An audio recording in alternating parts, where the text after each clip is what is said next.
ช่วยนำบงชมส้มจุ่มดิบสู้ดอกบอมบอมพิธีกรก็โดยจีกรมการเงินต่างออกเป็นนิชมกบงแต่นึกดอลมนุษย์มันเนี้ยได้เก็บบานจะเช่นพิจิตรบอกชมแต่หายชมเสเรื่องนี้ลางโมกับโปรตายจ้องรำเลิกดอมมนุษย์เนี่ยนุ่มเรื่องนี้ตามเปิดเตยคือการลองพอเตยจะดับชนะแต่หายคนตายชมเลยแต่มีอารมณ์ทาวิเตอร์แต่การล้างการเป็นสมัยการชื่อจับต่างอ่อนนุ่มใต้แต่มีในขนมจัดบอกชมเลยแต่ชอทายไอเรื่องนี้มีในขนมจีบเปิดให้ไอเรื่องชมจุบโดยขนมเรื่องอะไรขยมสเตอร์ไตมันชื่อทางวิการล้างในขนมจีบบอกชมรำเลิกเตยจัดดับชนะมุนชมบานแต่ตัวในริมเนี้ยชมูอันทีเป็นชมเรียนหัดที่ดับมวยบรรเจสเนหาระบอกชมคือจีสเนหาสไลสลายสไลหายเนี้ยดาตัวจิมดูเพราะท็อปชมหนึ่งเนี้ยสลายที่นี่นะจะไปเป็นนุ่มโมกเนี้ยกับบางคล้ายจิมดูมันเนี้ยได้สำคัญบำพดในขนมจีบระบอกชมเนี้ยจะสเนหาดับบงระบอกชมยังบ้ามันต่อแต่ตัวคณีระหูดาวปุยยังในฐานที่ดับปียังในแต่เรียนขณะจมูกคณีดอกได้แต่ตัวคณีบ้ามุชน้ำเนียงมันได้ช่วยชมยุ่มสมใบแต่มาดองเนียงสลายชมนะนึกไปเนียงชมตายแต่ตัวรอมทาเกาะกระด้างในมิสวัตพิบเนียงคือจีไว้กรุบยาระบอกชมเนียงแต่บ่มเปิ้ลจะหลักฟ้าคาระบอกชมในเป็นเด็กชมมันยูเมเรียนเนียงแต่ฟื้นจีครูบริระบอกชมในเป็นเด็กชมตระการมัดเนียงก็อาจฟื้นจีมระบอกชมในใจเตอร์เนียงมันเป็นตรมตาจีสังสารระบอกชมเตแต่เนียงแต่ฟื้นกรุบยาเด็กชมตระการชมหนึ่งเลี้ยงเรียนถัดที่ดับปีดำนาคณีหายก่อทลบสนญาในคณีทาในเป็นเด็กยืงประลองจบยืงหนึ่งปราบเรื่องนี้ดอครูซาระบอยยืงอย่างสองขางที่บ่มพดชมหนึ่งเลี้ยงกับบานประลองจบบานในที่ละออเด็กคณีมันต่อไปทางไงเจนเลยแต่พอชมกอสำหรับจัดปราบเรื่องเด็กชมแตะตรงนี้แต่การปามาระบอกชมมันต่อไปดังเรื่องนี้หายปามาระบอกชมก็มันบามันโตไอได้พวกวัดก้มโตสนหาระบอยยืงจำนายครูซาระบอยนี้ก็โดยคณีในใจเต้ผู้ยืงปฏิสนางได้มีครูซาได้มีจัดหายโชว์ในแข่งผู้ยืงมันต่อปีจับตีดับปีผู้ยืงก่อจับดามโจเรียนสกอจมูกคณีชมหนึ่งเรียงเรียนจำนี้โดยคณีผู้ยืงแทมแต่เรียนถนัดจมูกคณีเตียพองผู้ยืงเปรียบบานโดยจิกุสนาได้พรหมิคัดบานกำหนดมงจังปลุกครบยางคือวิลออัจฉริฉะนั้นนำโบนสกอวิชิไลวิลอนะยืงเนยแต่เนื้อจมูกคณีโดยมนยืงแต่เรียนจมูกคณีหายสมัยอนาคตจมูกคณีnhưng tại đểปรับชมทาอนาคตยืงตั้งแต่ในจมูกขณีบองนึงสลายองระโหดดอดังห้ามจงกลายระบอบองขยมปัจเจเลือไว้แดนดิ้งดีใจหากชมก็ชื่อแฉะเลยสนหาโมนี่ได้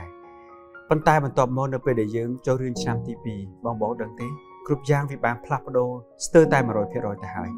นิ่งจับดามเลยเซอร์ในใจจมูกขยมมันเซอร์จังจุบมุกชมโดยมนเปกชมสูเนียงแต่แต่ชลอยทาอัดไอเตนบงชมกรอนแต่เกิดทานิวหรือวลหรือมือก่อโมปีนิงฮอตหนึ่งการเรียนเป๊กก็มันเห็นโซโนมาไว้นิงได้ปันตายมันอยู่บนมันนิงก็ปรับเอาชมดอเลยนิงเตยนิงชบสลายชมเตียดหายเป็นนุกชมยมองวอนิงโดยจิมันลุชกวดปันตายนิงใบจิมันควอลใบพิกชมมันตัวบานเปลี่ยนตัดพ้องชมก็เคยนิงบรรดาเนบเซนแต่หายบ่บอกดังเตทานิงแทมแต่งโดกับแรงกุ้ยเติมกุ้ยจมวยนึงมันเนสไรนูเตียดบองเอ้ยเป็นนุชมเคยหายวิปจิชื่อจับนะปนตายหาตายสลายเกยครั้งเป็นตลับเติบเติบวิ่งชมก่อวิตาโอคอตะเกยดำใบกุมเรียมเกยเป็นนุชมปรับเปลี่ยนทาบ้ามันตรายคณีจมูกชมเป็นเตชมหนึ่งอาได้สำหรับล้วนเป็นนุนี่มันบานใหญ่ไว้เตให้นิ่งกระจิตบัดได้มันฟอร์มชมก็เตยแต่เนี่ยมาดองติดปนตายเตะโตเหมือนบ้านรูเนียงบานปลอกข้างชมแต่หายโดยข้างจัดนามวยชมก็สลายนี่ครั้งติดชมก็สำหรับจัดได้กลุ่นไอบรรทบมกมีเรื่องไว้การล้างชมกอมันดังรูปในบากล้างเครื่องชมในเหมือนตีแปดเป๊บเบาในล้างชมกรอนแต่เมื่อสังคมทาชมในบ้านเคยเนียง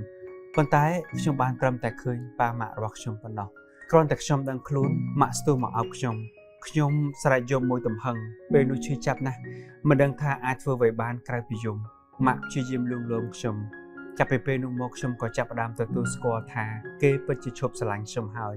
ชมก็สำลังแต่เมื่อมกปามาหาสัญญาณในกลุ่มทาชบทั่วบาปคุณไอเดียชมหนุกเจียมองพลิกมนุษย์เนี่ยนูเป็นนุกชมปรับคุณไอทาเกยทรอบล้อหนึ่งชมเกยทรอบสลายชมบนใต้กรุบยางบีคือเจียไตตะกามันเป็นจิปาจบานติดนุเตจับไปเป็นนุมกชมมันบานตะเรียนเตชมกับบานส้มปามาตะเรียนมันตอนเหนื่อยบอร์เตชมกระทาการเดินในตีนูคือเชียจุ่มเรื่องเดลอบ่มพดสำหรับชมจังเชียบาเลยจากกลุ่มไอหายก่อจ้องตัวบานการศึกษาปีบอร์เตได้มันอยู่บนม้านชมก่อบานตะเรียนบอร์เตชมจับดามจีบทำไมในตีนุ ខ្ញុំចាប់ផ្ដើមរៀនពីឆ្នាំទី1ទៅវិញរហូតដល់ឆ្នាំទី4បញ្ចប់ការសិក្សា4ឆ្នាំកន្លងផុតទៅផ្លូវចិត្តខ្ញុំក៏ល្អមកវិញបន្ទាប់ពីរៀនចប់ខ្ញុំក៏សម្រេចចិត្តត្រឡប់មកខ្មែរវិញគ្រាន់តែមកដល់ខ្មែរភ្លាមមនុស្សដែលខ្ញុំបានឃើញមុនដំបូងគេគឺប្អូនស្រីរបស់គេខ្ញុំមិនដឹងថានេះជារឿងចៃដន្យឬយ៉ាងណាទេឬមួយក៏ព្រមលិខិតចង់ឲ្យខ្ញុំជួបរឿងបែបនេះទេប្អូនស្រីរបស់គេឃើញខ្ញុំក៏មិននិយាយរកខ្ញុំមុននាងសួរខ្ញុំថាម៉េចសុខសប្បាយដែរទេនាងសួរខ្ញុំជាច្រើនសំណួរបន្ទាប់ពីនិយាយគ្នាមួយសន្ទុះនាងក៏បបួលខ្ញុំទៅញ៉ាំបាយផ្ទះនាងខ្ញុំក៏យល់ព្រមនិយាយត្រង់ពេលនោះខ្ញុំយល់ព្រមព្រោះខ្ញុំចង់ដឹងពីសុខទុក្ខបងស្រីរបស់នាងខ្ញុំចង់ឃើញគេម្ដងទៀត4ឆ្នាំដែលខ្ញុំចាក់ចេញទៅខ្ញុំមិនដែលភ្លេចរឿងរបស់ខ្ញុំនឹងគេទេបន្ទាប់មកខ្ញុំក៏ទៅញ៉ាំបាយនៅផ្ទះប៉ាម៉ាក់របស់នាងប៉ាម៉ាក់របស់នាងទទួលខ្ញុំយ៉ាងយកចិត្តទុកដាក់បន្ទាប់ពីញ៉ាំបាយរួចភ្នែកខ្ញុំសម្លឹងរកមើលអិនធីតែរកមិនឃើញសោះទីបំផុតខ្ញុំក៏ដាច់ចិត្តសួរប្អូនរបស់នាងគាត់ចេញទៅនៅផ្សេងមែនលើសំណួរខ្ញុំដូចនេះប្អូននាងស្ងាត់មួយសន្ទុះទើបដាច់ចិត្តឆ្លើយនឹងសំណួររបស់ខ្ញុំបងតាមពិតទៅបងអិនធីស្លាប់3ឆ្នាំមុនហើយលើចម្លើយមួយនេះដំបូងខ្ញុំស្ទើរតែមិនជឿខ្ញុំចាប់ផ្ដើមសួរដេញដោលពីរឿងទាំងអស់នោះបងដឹងទេថាគ្រប់យ៉ាងគឺជាឆាកល្ខោនដែលគ្រប់គ្នាសម្ដែងឲ្យខ្ញុំមើលតាមពិតទៅអិនធីមានជំងឺមហារីកអូពេលដែលនាងសម្បែកពីខ្ញុំគឺជាពេលដែលនាងដឹងថានាងមានជំងឺមួយនេះរឿងនេះប៉ាម៉ាក់ខ្ញុំក៏ដឹងប៉ុន្តែគាត់ជួយលាក់នាងគ្រប់គ្នាជួយសម្ដែងល្ខោនឲ្យអិនធីធ្វើឲ្យខ្ញុំស្អប់អិនធី4ឆ្នាំដែលខ្ញុំទៅនៅបរទេសខ្ញុំប្រើចិត្តស្អប់ខឹងអិនធីដើម្បីប្រាប់ខ្លួនឯងឲ្យបំភ្លេចនាងបន្ទាប់ពីដឹងការពិតហើយខ្ញុំក៏ត្រឡប់ពីបរទេសវិញមកធ្វើការនៅទីនេះតាំងពីពេលនោះមកខ្ញុំមិនបានត្រឡប់ទៅស្រុកខ្មែរវិញទេព្រោះខ្ញុំខឹងស្អប់គ្រប់គ្នាដែលលាក់បាំងខ្ញុំបើសិនជាពេលនោះប្រាប់ខ្ញុំតាមត្រង់ឲ្យខ្ញុំចំណាយពេលចុងក្រោយរបស់ខ្ញុំនៅជាមួយនាងប្រហែលជាគ្រប់យ៉ាងប្រសើរជាងនេះពេលនេះរបួសផ្លូវចិត្តរបស់ខ្ញុំធ្ងន់ធ្ងរជាងពេលមុនទៅទៀតរឿងតែនេះធ្វើឲ្យខ្ញុំមានរបួសផ្លូវចិត្តរហូតដល់ខ្ញុំត្រូវលេបថ្នាំហើយទៅជួបពេទ្យផ្លូវចិត្តរាល់ខែមកដល់ឥឡូវនេះខ្ញុំក៏នៅតែជួបពេទ្យផ្លូវចិត្តដដែលផ្លូវចិត្តខ្ញុំមិនដែលធូរស្បើយឡើយខ្ញុំតែងតែសម័យឃើញគាត់នៅមុខខ្ញុំនៅតែស្រឡាញ់គាត់ខ្លាំងខ្ញុំស្ទើរតែមិនជឿថានេះគឺជារឿងពិតខ្ញុំពិតជាចង់ដឹងណាស់តើព្រំលិខិតខឹងស្អប់ខ្ញុំរឿងអីហេតុអីកំណត់ឲ្យជីវិតខ្ញុំបែបនេះតើខ្ញុំត្រូវទ្រាំនឹងការឈឺចាប់បែបនេះយូរប៉ុណ្ណាជិត10ឆ្នាំមកហើយខ្ញុំនៅតែឈឺចាប់នឹងរឿងនេះខ្ញុំមិនអាចបំភ្លេចបានសូម្បីតែ1នាទីតើមានអ្វីដែលអាចជួយព្យាបាលផ្លូវចិត្តខ្ញុំបានទេខ្ញុំបានចំណាយពេល4ឆ្នាំខឹងស្អប់មនុស្សម្នាក់ដែលធ្វើរឿងជាច្រើនដើម្បីខ្ញុំបើសិនជាមានជាតិក្រោយពិតខ្ញុំសូមប្រាថ្នាជួបនាងម្ដងទៀតបើមានរឿងលះបង់បែបនេះទៀតសូមឲ្យខ្ញុំជាអ្នកលះបង់ម្ដងមិនដឹងថាពេលនោះនាងឈឺចាប់ប៉ុណ្ណាទេបើមានជាតិក្រោយសូមឲ្យខ្ញុំនិងនាងបានស្រឡាញ់គ្នាផងចុះ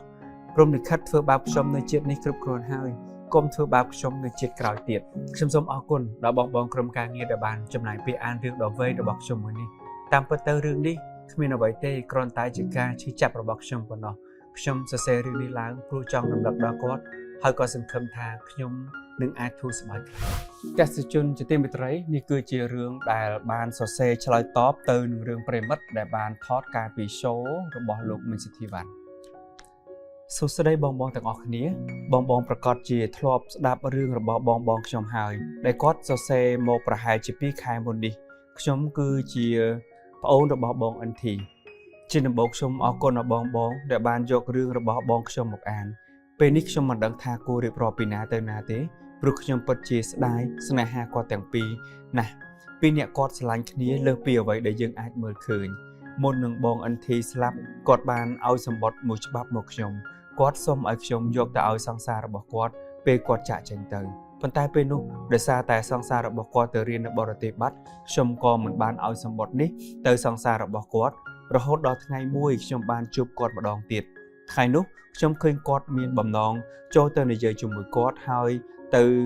ហៅគាត់ទៅញ៉ាំបាយនៅផ្ទះព្រោះចង់ឲ្យសម្បត្តិនោះទៅគាត់តែទីបំផុតក៏គ្មានឱកាសឲ្យព្រោះពេលគាត់ដឹងរឿងបងអិនធីហើយក៏ចេញទៅបាត់ពេលនោះខ្ញុំឡើងទៅយកសម្បត្តិឲ្យគាត់តែចុះមកវិញគាត់ក៏បានទៅបាត់ហើយបន្ទាប់មកខ្ញុំក៏ដឹងថាគាត់បានត្រឡប់ទៅបរទេសវិញខ្ញុំព្យាយាមតាក់ទងទៅគាត់ដើម្បីឲ្យសម្បត្តិនោះប៉ុន្តែកាន់តែព្យាយាមគាត់កាន់តែកិច្ចពីខ្ញុំ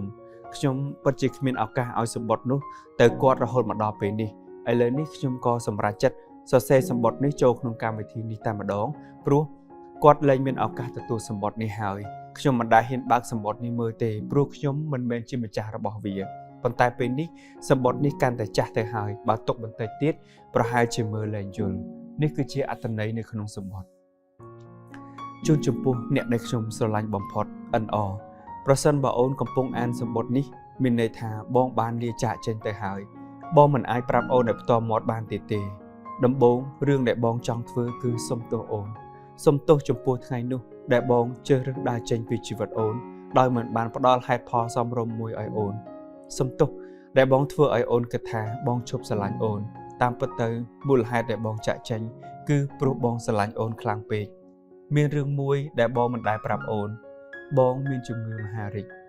គ្រូពេទ្យប្រាប់បងថាបងសល់ពេលមិនច្រើនទេអូនដឹងទេនៅពេលនោះពេលដែលបងដឹងរឿងនេះដំបូងមនុស្សដែលបងគិតមុនគេមិនមែនខ្លួនឯងទេប៉ុន្តែបងបានគិតដល់អូនបងគិតថាបើសិនជាអូនដឹងរឿងនេះតើអូនពិបាកចិត្តយ៉ាងណាបងខ្លាចណាស់បងខ្លាចឃើញអូនយំ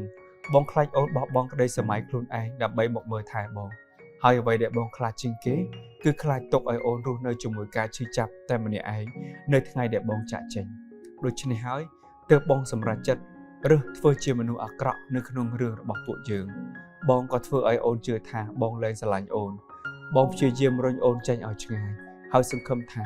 នៅថ្ងៃដែលបងចាក់ចេញអូននឹងមិនឈឺចាប់ខ្លាំងពេកទេប៉ុន្តែបងគិតខុសព្រោះទោះបីបងលាក់បាំងអ្វីបានល្អប៉ុណ្ណាក៏បងនៅតែមិនអាចលាក់បាំងការពិតមួយដែលបានគឺបងស្រឡាញ់អូនរហូតដល់ដង្ហើមចុងក្រោយអូនដឹងទេបន្ទាប់ពីអូនចាក់ចេញបងតែងតែអង្គុយយំតែម្នាក់ឯងជារៀងរាល់យប់បងមិនដឹងថាអូននឹងជប់ខឹងឬអភ័យទោសឲ្យបងឬអត់ទេតែបងគ្រាន់តែសង្ឃឹមថាថ្ងៃណាមួយអូននឹងយល់ថាការចាក់ចេញរបស់បងមិនមែនដោយសារតែលែងស្រឡាញ់អូនទេតែដោយសារតែបងមិនចង់ឲ្យអូនបាត់បង់ខ្លួនឯងដោយសារបងសូមអូនកុំសោកស្ដាយដែលបានស្គាល់បងពេលវេលាដែលបងនៅក្បែរអូនគឺជាពេលវេលាដ៏ស្រស់ស្អាតបំផុតនៅក្នុងជីវិតរបស់បងអរគុណសម្រាប់ស្នាមញញឹមការយកចិត្តទុកដាក់និងក្តីស្រឡាញ់ដែលអូនបានផ្ដល់ឲ្យបងអូនបានបង្រៀនបងឲ្យដឹងថាក្តីស្រឡាញ់ពិតប្រាកដមានរូបរាងបែបណាហើយឥឡូវនេះបងមានសំណូមពរចុងក្រោយមួយសង្ឃឹមថាអូននឹងបំពេញវាសម្រាប់បងណាមនុស្សល្អរបស់បងអើយសូមអូនរស់នៅឲ្យបានល្អតែអូនត្រូវតែញញឹមឲ្យបានច្រើនអូនត្រូវធ្វើរឿងអីដែលអូនធ្លាប់ស្រមៃចង់ធ្វើទៅកន្លែងដែលអូនចង់ទៅញញឹមឲ្យបានច្រើននៅពេលដែលមានរឿងល្អកាត់ឡើងនៅក្នុងជីវិតរបស់អូនហើយបើសិនថ្ងៃណាមួយអូនបានជួបនរណាម្នាក់ដែលអាចផ្ដល់សុភមង្គលឲ្យអូនសូមអូនកុំខ្លាចក្នុងការស្រឡាញ់គេម្ដងទៀតព្រោះអូនស័ក្តិសមនឹងទទួលបានសុភមង្គលអូនស័ក្តិសមនឹងទទួលបានក្តីស្រឡាញ់មនុស្សប្រកែករបស់បងបន្ទាប់ពីអានសម្បត្តិនេះហើយកុំរងចាំបងអីបងនឹងនៅត្រឹមជាការចងចាំដ៏ស្រស់ស្អាតមួយនៅក្នុងជីវិតរបស់អូនប៉ុណ្ណោះបងអរគុណដែលធ្លាប់ស្រឡាញ់បងហើយបើសិនជាមានជាតិក្រោយពិតមែនបងសង្ឃឹមថាយើងនឹងជួបគ្នាម្ដងទៀតបើមានជាតិក្រោយបងនឹងបំពេញក្តីសម័យដែលយើងធ្លាប់សម័យជាមួយគ្នាបងនឹងសងការឈឺចាប់របស់អូនដែលអូនទទួលបាននៅពេលនេះបើមានជាតិក្រោយបងនឹងធ្វើឲ្យអូនក្លាយជាមនុស្សស្រីម្នាក់ដែលមានសុភមង្គលបំផុតបើមានជាតិក្រោយបងនឹងជ្រើសយកអូនម្ដងទៀតមិនថាតទៅមុខប៉ុន្មានជាតិក៏បងនៅតែជ្រើសយកអូនមនុស្សល្អរបស់បងបន្ទាប់ពីអូនអានសម្បត្តិនេះហើយបងសូមឲ្យអូនដុតសម្បត្តិនេះចោលកុំរស់នៅក្នុងការឈឺចាប់លីហើយណាមនុស្សល្អរបស់បងពីមនុស្សម្នាក់ដែលស្រឡាញ់អូនរហូតដល់ដង្ហើមចុងក្រោយយ៉ាងម៉េចដែរបន្ទាប់ពីអានសម្បត្តិនេះហើយប្រហែលជារំជួលចិត្តហើយមែនទេអ្នកទាំងអស់គ្នាខ្ញុំក៏ដូចគ្នាដែរដៃរបស់ខ្ញុំចាប់ផ្ដើមញ័រកាន់ទូរស័ព្ទសរសេរលេងចង់ទៅមុខទឹកភ្នែកក៏កំពុងតែស្រក់លើអេក្រង់ទូរស័ព្ទហេតុផលដែលខ្ញុំសម្រាប់ចិត្តសរសេររឿងនេះឡើងមកកម្មវិធីព្រោះពេលដែលខ្ញុំបានស្ដាប់ការរៀបរាប់របស់បង NR ហើយខ្ញុំក៏បានសម្រេចចិត្តតាក់ទងទៅគាត់ម្ដងទៀតប៉ុន្តែអ្នកដែលលើកទូរស័ព្ទរបស់គាត់មិនមែនជាគាត់ទៀតទេតែជាបងប្រុសរបស់គាត់ខ្ញុំទទួលបានដំណឹងថាគាត់បានទទួលមរណភាពពីអតីតទៅហើយថ្ងៃនេះបន្ទាប់ពីយកធាតុរបស់គាត់មកដាក់ជាមួយនឹងបង NT ខាងស្រីស្លាប់ដែរអ្នកដែលលើកទូរស័ព្ទរបស់គាត់មិនមែនជាគាត់ទៀតទេតែជាបងប្រុសរបស់គាត់ខ្ញុំទទួលបានដំណឹងថាគាត់បានទទួលមរណភាពពីអតីតទៅហើយថ្ងៃនេះបន្ទាប់ពីយកធាតុរបស់គាត់មកដាក់ជាមួយនឹងបង NT ទើបខ្ញុំសម្រេចចិត្តសរសេរសម្បត្តិនេះផ្ញើមកកម្មវិធីព្រោះសម្បត្តិនេះ លែងមានម្ចាស់ហើយសង្ឃឹមថាការធ្វើបែបនេះអិនអនឹងអាចលឺសង្ឃឹមថាគាត់នឹងទៅដោយស្ងប់ចិត្តមុននឹងបងអិនអស្លាប់មួយអាទិត្យគាត់បានតាក់ទងមកគ្រួសារគាត់សូមឲ្យគ្រួសារគាត់មកយកគាត់បានប្រាប់ប៉ារបស់គាត់ថាប៉ាកូនលែងចង់រស់នៅបែបនេះទៀតហើយកូនទ្រាំលែងបានហើយយកកូនទៅផ្ទះយើងវិញផងយកកូនទៅជួបបងអិនធីផងបន្ទាប់ពីទទួលបានឆាតនេះពីគាត់ប៉ាម៉ាក់របស់គាត់ក៏បានទៅយកគាត់ប៉ុន្តែបានត្រឹមតែយករាងកាយដែលគ្មានវិញ្ញាណប៉ុណ្ណោះព្រោះពេលទៅដល់គាត់បានស្លាប់2ថ្ងៃទៅហើយគាត់សម្រេចចិត្តលេបថ្នាំសម្លាប់ខ្លួនទីបំផុតគាត់ក៏បានទៅជាមួយគ្នាស្ដាប់ទៅដូចជាបឡោមលោកណាស់ប៉ុន្តែរឿងនេះគឺជារឿងពិតរឿងនេះបានបង្រៀនគ្រួសារខ្ញុំច្រើនណាស់ការឈឺចាប់មួយនេះគ្រួសារខ្ញុំគ្មានថ្ងៃបំភ្លេចខ្ញុំសង្ឃឹមថារឿងរបស់បងខ្ញុំនឹងក្លាយជាសារដាស់តឿនសម្រាប់អ្នកទាំងអស់គ្នាបើអ្នកទាំងអស់គ្នាមានដៃគូសូមប្រើពេលវេលានៅជាមួយគ្នាឲ្យល្អព្រោះគ្មាននរណាម្នាក់អាចមើលឃើញអនាគតបានទេពេលខ្លះយើងអាចនិយាយថាចាំថ្ងៃក្រោយដោយមិនដឹងថាថ្ងៃក្រោយនោះអាចនឹងមិនមានក៏ថាបានដូចជាខ្ញុំមិនបានយកសម្បត្តិនេះឲ្យបងអិនអអញ្ចឹងបើសិនជាខ្ញុំអាចយកសម្បត្តិនេះឲ្យគាត់ប្រហែលជាគាត់នឹងមិនធ្វើបែបនេះទេកំហុសខ្ញុំដែលមិនព្យាយាមយកសម្បត្តិនេះឲ្យគាត់យើងរស់នៅដោយសង្ឃឹមថាមានថ្ងៃស្អែកប៉ុន្តែគ្មាននរណាអាចដឹងថាថ្ងៃស្អែកនឹងមកដល់សម្រាប់យើងឬអត់អ្វីដែលខ្ញុំចង់ប្រាប់ពេលវេលាមិនចាំឲ្យយើងត្រៀមខ្លួននោះទេហើយជីវិតក៏មិនដែលប្រាប់មុនថាពេលណាជាការជួបចុងក្រោយសូមស្រឡាញ់និងយកចិត្តទុកដាក់ជាមួយមនុស្សជុំវិញខ្លួនបើម្នាក់នោះមានជំងឺបាក់ទឹកចិត្តត្រូវមើលថែគាត់និងនៅជាមួយគាត់ឲ្យច្រើនតាមដែលអាចធ្វើទៅបានកុំទុកឲ្យគាត់ឆ្លងកាត់ម្នាក់ឯងព្រោះគាត់ឆ្លងមិនផុតទេសូមអរគុណបងដែលបានយករឿងនេះមកអានហើយខ្ញុំសង្ឃឹមថាជាតិក្រោយពួកគាត់នឹងបាននៅជាមួយគ្នាមានគ្រួសារមួយពេញលេញដូចជាអ្វីដែលគាត់តែងតែស្រមៃផងចោះមនុស្សល្អដូចជាពួកគាត់សមនឹងទទួលនៅអ្វីដែលគាត់ចង់បាន